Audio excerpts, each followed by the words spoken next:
Katara di Avatar The Last Airbender ci ha mostrato come padroneggiare l'acqua e trasformarla anche in ghiaccio. Ma se fossimo in grado di diventare l'acqua? Pillolini, miei cari pillolini, e benvenuti in questo nuovo episodio di Demonica, la rubrica dove vi parlo di videogiochi che devono ancora uscire tramite demo, beta o preview dei suddetti. L'episodio di oggi sarà incentrato su Fading Echo, titolo indie sviluppato e pubblicato da New Tales, i quali ringrazio per avermi scelto come playtester della versione alfa e per avermi permesso di parlarvene in anteprima. Senza indugio direi di seguire il flow e magari cambiare anche la realtà.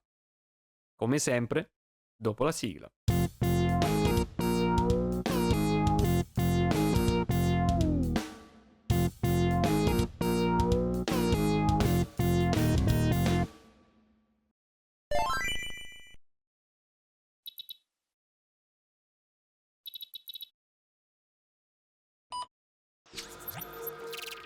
Prima di lanciarci ufficialmente nel video ho da farvi una piccola ma importante premessa, ovvero che purtroppo non vedrete footage dell'alfa, ma vi lascerò i trailer del gioco in sottofondo mentre ve lo racconto. Purtroppo sono stato costretto a far ciò a causa di uno scarso framerate durante la registrazione. Non vi nascondo che la mia configurazione del PC sia oramai datata e proprio per questo ho incontrato non poche difficoltà nel provare il gioco con OBS aperto, ovvero il programma che ho usato per registrare il footage. Per evitare una situazione simile a quella del video su Packer ho deciso di tenere solo parti di footage per la sezione legata ai feedback.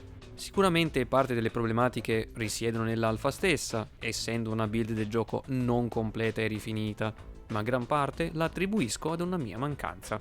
Detto ciò, possiamo iniziare ufficialmente con il video. E possiamo partire dicendo che Fading Echo è un action adventure desert punk. Prenderemo le vesti di One, giovane leggenda il quale vuole scoprire il proprio passato, fronteggiando nel mentre un'importante minaccia che mina la tranquillità di Corel, la sua casa. In quest'alfa ho potuto vedere le prime due aree di gioco, il quale fungono da tutorial e da primo grande effettivo step di questa avventura. Il gioco presenta un mix tra esplorazione del mondo di gioco su più dimensioni, platform e sezioni di combattimento al cardiopalma, con un twist niente male.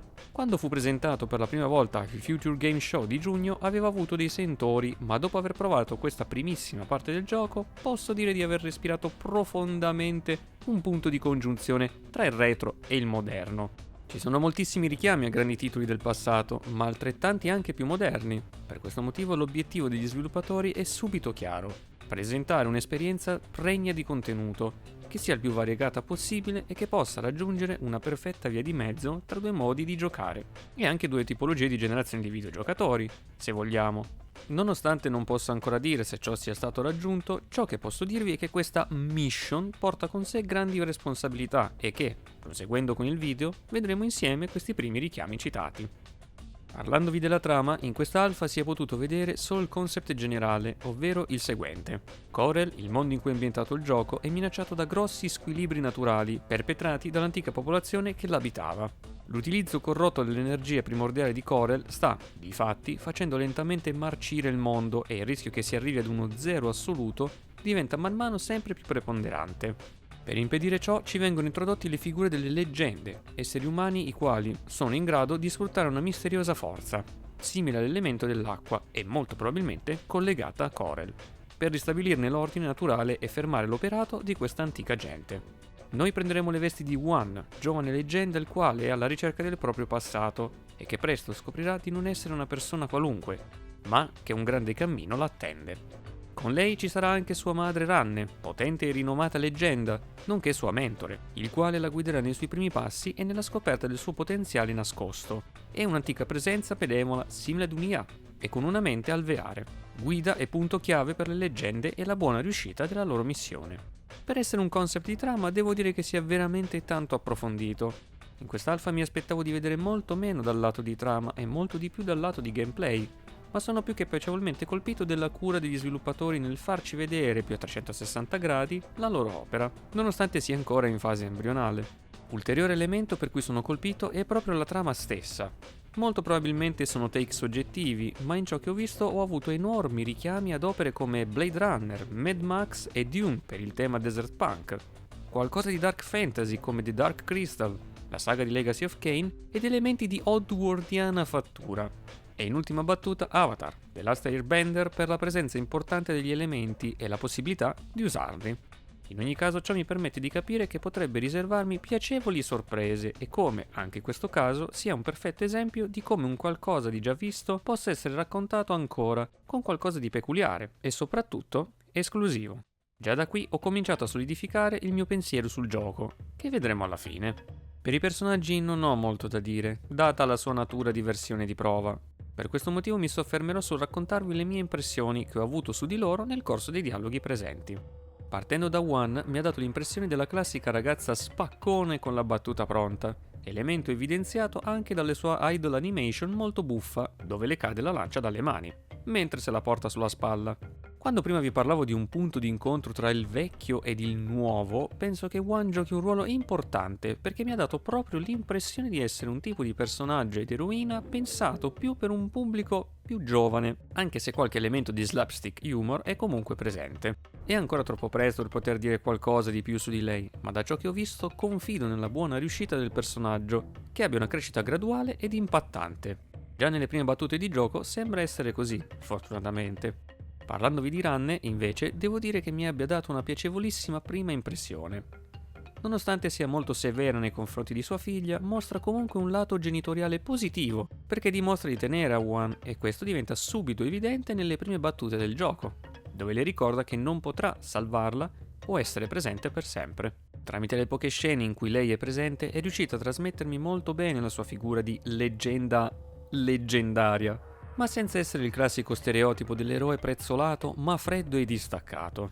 Sull'entità antica, invece, devo dire che ho apprezzato molto l'idea che sia una specie di IA empatica e che incalzi il carattere peperino di One. In un certo senso mi ha dato l'impressione di essere una sorta di figura materna per le leggende, date le sue doti di guida e curative. Seppur sia comparsa per brevissimo tempo, mi è sembrata più umana e assolutamente non saccente, tratto che ho molto apprezzato. Essendo molto legato ad Asimov ed in generale al confronto tra uomo e macchina, robotica e umanità, devo dire di essere particolarmente incuriosito da lei. Magari non ci sarà nulla di così profondo, ma se gli sviluppatori ci punzecchieranno anche da questo punto di vista, lo apprezzerei ancora di più. E cosa dire del gameplay? Come specificato prima, Fading Echo è un action adventure dove sono 3 gli elementi portanti di questa esperienza. L'adventure, ovvero la possibilità di esplorare mappe grandi, ma non troppo, e la presenza di puzzle o rompicapo da risolvere, spesso ambientali. Il platforming, il quale si incastra perfettamente con una mappa di gioco esplorabile, fornendo una sfida stimolante ma senza essere troppo hardcore, e permette al level design di essere sviluppato con una verticalità più approfondita, grazie anche ad elementi esterni come eventuali collezionabili o metodi alternativi per risolvere quei puzzle e rompicapi. Il combat, ovvero tutte quelle sezioni dove potremmo menare le mani per superare delle aree specifiche, o più semplicemente per poter proseguire la nostra avventura. Nonostante sia la parte più corposa di questa alfa, purtroppo ho potuto scavare solo la superficie di quello che il gioco avrà da offrire, però posso tranquillamente dirvi che ciò che ho visto mi ha piacevolmente colpito e mi ha abbastanza convinto, soprattutto per un paio di cosette. La prima di esse è la meccanica di scambio delle realtà. Fan di Legacy of Kain Soul River, gioite, perché gli sviluppatori hanno preso ispirazione proprio da lui per realizzarla. Posso dirvelo con sicurezza perché durante un Q&A con gli sviluppatori uno di essi ha confermato la mia teoria. Per gli altri, invece, in cosa consiste? In sintesi, One sarà in grado, tramite appositi portali, di cambiare dimensione, finendo in una versione alternativa di Corel. Facendo ciò, tutto il mondo di gioco subirà dei cambiamenti radicali, perché da un panorama desertico passeremo ad uno acquatico, facendo cambiare anche il level design delle varie mappe, mostrando in modo più evidente i segni del suo potere e facendo materializzare oggetti e nemici non presenti nella sua realtà. Questo porta ad avere una risoluzione degli enigmi ed un'esplorazione bilaterale, dovendo saltare da una parte all'altra delle dimensioni per poter procedere. Da fan di Legacy of Kain non ho potuto che apprezzare questa scelta, soprattutto perché è una formula poco utilizzata. Sicuramente uno dei motivi principali è dettato dalla sua complessità, dato che devono essere caricate 2 mappe allo stesso tempo, ma casi come Fading Echo dimostrano che sia una sfida superabile, anche tramite aggiunte e stratagemmi più furbi. Nel suo caso ciò si traduce in piccoli caricamenti tra un passaggio e l'altro, grazie alla bolla che si formerà una volta attivato il meccanismo del portale. Certo, non sarà istantaneo come quello di Soul River o il reboot di Lords of the Fallen, ma non per questo non deve essere valido. Il secondo elemento di gameplay che ho particolarmente apprezzato è il kit elementale di One, il quale si tradurrà in un'esplorabilità molto più veloce, forse anche troppo, ed un utilizzo degli elementi anche in battaglia. Una volta ottenuto il suo potere, infatti, One potrà passare alla sua forma acquatica, ovvero tramutarsi in una grande goccia d'acqua, la quale forma ricorda quella di uno slime. Una volta ottenuta questa nuova forma, si sbloccheranno ulteriori meccaniche. Di base One può eseguire un doppio salto, un dash e concatenare una serie di combo con la lancia, ma nella sua forma acquatica potrà fare ancora di più, come utilizzare delle abilità speciali per estendere il suo kit offensivo e sfruttare gli elementi a suo favore, essendo il suo potere basato sull'acqua. Una volta imbevuta dell'elemento con cui viene a contatto potrà infatti concatenare effetti differenti. Potrà spegnere ed infliggere danni critici ai nemici fatti di lava, solidificare quelli fatti di acido ed indebolirli proprio con lo stesso acido, o ancora sfruttare la lava per passare alla sua forma vapore per raggiungere piattaforme molto distanti da lei. Insomma, si potrà giocare con gli elementi per concatenare effetti differenti e potenzialmente devastanti, e per estendere le possibilità di esplorazione, insieme ai vari tubi d'acqua sparsi per il mondo di gioco. Se non foste ancora sazi di meccaniche di gioco, ne abbiamo ancora una da vedere, ovvero il sistema di potenziamento. One potrà, inoltre, salire di livello grazie ai frammenti di pietre dell'abilità, trovabili come ricompensa dopo aver sconfitto un nemico o inserite in casse nascoste per tutta la mappa, di entrambe le dimensioni. Una volta completata, l'apposita barra si creerà una pietra dell'abilità, spendibile sull'altare delle abilità, per far acquisire a One nuove abilità, tramite l'apposito ramo dell'abilità, diviso in più sezioni. Altre meccaniche minori presenti sono la possibilità di curarsi con delle pozioni di vita ed il sistema di checkpoint, utile come punto di ristoro, dato che ricaricano tutte le pozioni, e per la sua funzione originale. Da questa prima ora e mezza di gioco ho potuto notare come gli sviluppatori abbiano speso molta cura nel rendere i tre elementi portanti perfettamente in sintonia tra loro, cercando di realizzare un gioco che sia divertente e stimolante da navigare e con una buona storia ed una lore da scoprire. Certo, ci sono delle lacune sparse qua e là, che vedremo tra poco nei feedback, ma sono cose facilmente risolvibili, essendo il gioco ancora nella sua fase embrionale. Per adesso però rinnovo la mia curiosità e positività nel progetto, perché New Tales ha ampiamente dimostrato di avere idee valide e voglia di mettersi in gioco. Prima di passare alle conclusioni, devo fare una corposa sezione di feedback per gli sviluppatori. Essendo un giocatore molto meticoloso e pignolo, ho fatto uno stress test intensivo della durata di più giorni. In questo caso specifico citerò tutto ciò che ritengo possa essere migliorabile o sistemabile, al di fuori dei bug, glitch e problematiche già note a loro e di cui avevano informato noi tester. Se uno degli sviluppatori starà vedendo questo video, ritroverà esattamente gli stessi feedback che vi ho lasciato nel mega documento, come piace chiamare il mio wall text che vi ho lasciato sul vostro Discord, ma con dell'effettivo footage da mostrarvi per quelli più visivi. Detto ciò, andiamo. C'è un ritardo di input di quasi un secondo dalla pressione del tasto all'azione visibile a schermo. Vi suggerirei di abbassare l'altezza della dead zone, di modo da non vedere il sottomappa o sezioni inutili dove potersi buttare per esplorare. Ad esempio, nella prima parte della dimensione alternativa ho scovato una specie di grotta sottomappa a cui poter accedere, ma che non porta da nessuna parte. Maggiore attenzione al level design. Alcune fight o sezioni possono essere skippate interamente passando dal fuorimappa o sfruttando l'alta mobilità di One in forma acquatica.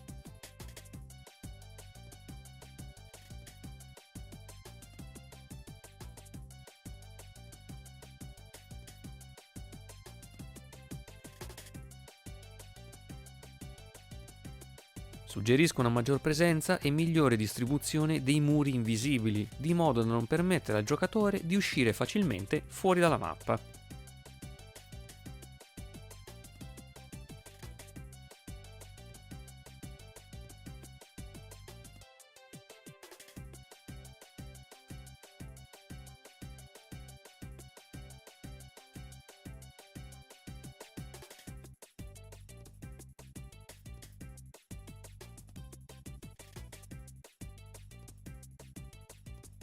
Correggere un buco nella mappa nella parte finale dell'alfa.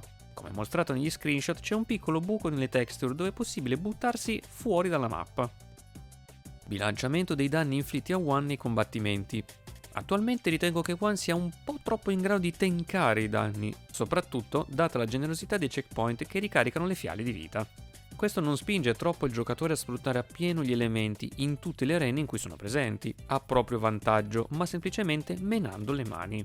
L'unico elemento che può costituire effettivo pericolo è il fuoco. Inserire un cooldown di ricarica dell'invincibilità di One nella sua forma vapore quando è a contatto con il fuoco. Attualmente spinge il giocatore a sfruttare troppo i vantaggi di movimento dettati da questa meccanica, skippando intere porzioni e risultando una mossa di difesa troppo efficace in caso di combattimento. Inserire un cooldown o un numero di rimbalzi prima che One si faccia male con il fuoco limiterebbe la troppa libertà di esplorazione e renderebbe i combattimenti contro nemici di fuoco più strategici. In questo cambiamento escluderei le sfere elementali per non rischiare che il loro utilizzo diventi troppo strategico e non permetta finestre di errore. Correggere la possibilità di entrare nei tubi d'acqua quando One è in forma umana. Attualmente avviene lo swap tra le due forme, ma entrando in essi in forma umana fa automaticamente sganciare One dal tubo. Ciò può portare a cadere in un burrone in un'eventuale sezione di platforming, o può portare confusione nel caso essi fossero presenti in un'arena di combattimento. Ingrandire leggermente l'icona delle pozioni di cura e rendere più visibile il completamento della barra per l'ottenimento di una ricarica delle pozioni. Modificare il tasto di conferma. Attualmente sul gamepad esso è il tasto D-pad su. Essendo lo stesso tasto utilizzato per l'uso di una pozione di cura, ciò può portare all'utilizzo non voluto della stessa. Oltre a ciò, può portare ad un doppio input triggerando due azioni insieme. Ingrandire l'icona del tasto della forma acquatica di One. Attualmente l'icona risulta molto piccola e ancora più piccolo è il tasto da premere sul gamepad per passare a quella forma mostrata a schermo, ovvero RB. Se si è vicini allo schermo risulta visibile, ma in un contesto di distanza può risultare troppo piccola alla vista. I nemici possono entrare nel portale dimensionale una volta attivato. Ciò aumenterà il tempo di caricamento per passare da una realtà all'altra e, successivamente, spariranno una volta arrivati nella dimensione scelta tramite il precedente switch. A volte il prompt per chiudere un box delle informazioni scompare dopo un tot di volte in cui si skippa una cutscene. Nonostante la sparizione del prompt, il comando viene comunque registrato. In uno dei checkpoint della sezione vulcanica è possibile forzare lo spawn dei nemici, permettendo al giocatore di farmare livelli infiniti di essenza verde per le abilità, seppur molto lentamente. Per triggerare l'effetto bisognerà sconfiggere tutti i nemici e poi, in forma acquatica, buttarsi giù dalla cascata di lava, ma non toccando il terreno sottostante. In questo modo il gioco registra un doppio cambio di zona, ma, una volta raggiunta la dead zone, ti teletrasporterà al checkpoint citato poc'anzi, attivando il respawn dei nemici.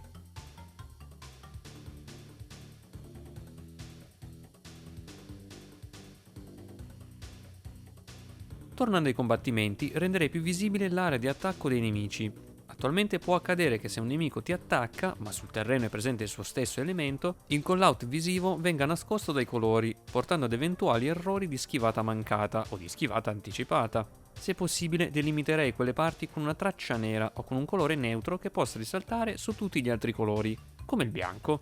Se previsto dagli sviluppatori, consiglierei di aggiungere il lock ai nemici.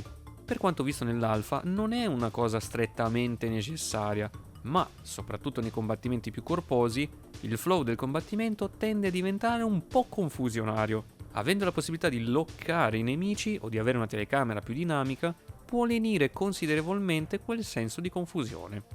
Ridurrei la velocità con cui One infligge uno status ai nemici, quando è in formato acquatico, tramite la sua scia. Attualmente ciò avviene molto velocemente, andando a nullificare l'utilità dell'abilità dello schianto, o comunque rendendola più situazionale e meno impattante di quanto pensato dagli sviluppatori. In generale ho trovato i combattimenti ben bilanciati e soprattutto stimolanti, ma avrei un consiglio da dare agli sviluppatori sul lungo periodo nel gioco, ovvero quello di non caricare troppo le sezioni di combattimento con ondate di nemici. Ciò può risultare in un incremento della difficoltà, ma essa sarà artificiosa.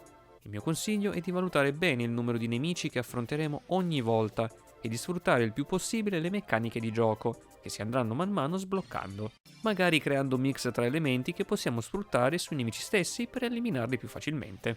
Nell'alfa questa cosa c'è già, ma sono presenti anche combattimenti più a sé stanti, dove basta solo picchiare forte. Mi rendo conto che sia molto difficile da rappresentare e soprattutto bilanciare, ma confido nella vostra bravura nel riuscire a trovare il giusto bilanciamento per rendere tutti i combattimenti stimolanti, come avete già dato modo di dimostrare con quelli presenti e anche dal platforming. Un ulteriore consiglio che vorrei dare agli sviluppatori è quello di delimitare le aree di combattimento, almeno le più importanti, di modo che il giocatore non possa skipparle completamente, ma affrontarle per poter proseguire. In questo caso dico ciò per il focus importante che gli sviluppatori hanno dato alle sezioni di combat, e potendoli skippare a piacimento viene molto meno la necessità di combattere, di fatto vanificando il senso dei combattimenti stessi all'interno del gioco. Il penultimo feedback va alla modalità classica dei sottotitoli. Attualmente non rispettano la composizione testuale e ciò risulta in parte del testo che finisce fuori schermo. L'ultimo feedback, sempre testuale, va ai titoli di nuove zone o elementi che vengono scoperti. Ciò che vi suggerisco è di aggiungere una traccia nera intorno al testo e dell'ombreggiatura per far sì che resti ben visibile in ogni contesto di luce e colori e per staccarlo dal fondale, facendolo risaltare ancora di più. Attualmente può capitare che i titoli vengano nascosti dalle fonti di luce o da alcuni colori caldi che si avvicinano al bianco per la tonalità. Questi sono i feedback che avevo da lasciare per questa alfa. Spero che possano tornare nuovamente utili per il vostro lavoro. Detto ciò, non mi resta altro da fare se non arrivare alle conclusioni di questo video. Nonostante abbia potuto vedere solo l'apertura di questa avventura, sono rimasto piacevolmente colpito da questo progetto. Ho potuto respirare un'aria fortemente retro, ma non nella sua accezione negativa, bensì positiva. Come dicevo in apertura, l'impressione che ho avuto è che gli sviluppatori stiano riuscendo ad incastrare bene un tipo di gioco ed un modo di sviluppare appartenenti al passato, ma avendo un grosso occhio di riguardo per il moderno, non fornendoci un'esperienza che sappia di vecchio o fortemente derivativa da altri giochi a cui si ispirano, bensì portandosi dietro l'evoluzione del medium per darci un'esperienza fresca ed il più vicina possibile alla loro visione artistica. Ho veramente tanto apprezzato le varie meccaniche mostrate nell'alfa, di cui i miei stampini pillole approved vanno al sistema di dimensioni ereditate da Soul River, il platforming e la forma acquatica di One, fortemente ispirata dalla forma calamaro degli Inkling di Splatoon. In generale ho avuto impressioni molto positive su questo progetto e siete riusciti a rendere chiaro il vostro obiettivo e le vostre idee che volete applicare. Per questo motivo vi faccio i più sentiti complimenti e auguri per il vostro Fading Echo. Soprattutto perché è il vostro primo gioco e per essere tale state mettendo molta carne al fuoco. È una grande sfida e per questo immagino la pressione che sentite, ma sono sicuro che ne uscirete trionfanti. Credo fermamente nel vostro gioco e non vedo l'ora di poter vedere cosa tirerete fuori dal vostro cilindro. Fading Echo sarà disponibile prossimamente per PC, tramite Steam ed Epic Games Store, Xbox Series X ed S e i PlayStation 5. Come ultima cosa vorrei ringraziare ancora Newtail per avermi scelto come playtester e avermi permesso di provare in anteprima il vostro Fading Echo, anche se una parte. Se deciderete di realizzare altri playtest in futuro, spero di poter essere nuovamente scelto, ma in ogni caso spero di poter collaborare ancora con voi in futuro e di potervi parlare anche della versione completa del gioco in un episodio dedicato nel mio format Repills. In descrizione vi lascio il link che vi porterà alla pagina Steam del gioco, così da poterlo aggiungere alla vostra wishlist. Mi raccomando, supportate gli sviluppatori. E voi invece cosa ne pensate? Vi è incuriosito a tal punto da spingervi a provarlo quando uscirà una demo o direttamente la versione completa? Fatemelo sapere qui sotto con un commento. Mi raccomando però, non perdete il flow. E con ciò il video si conclude qui.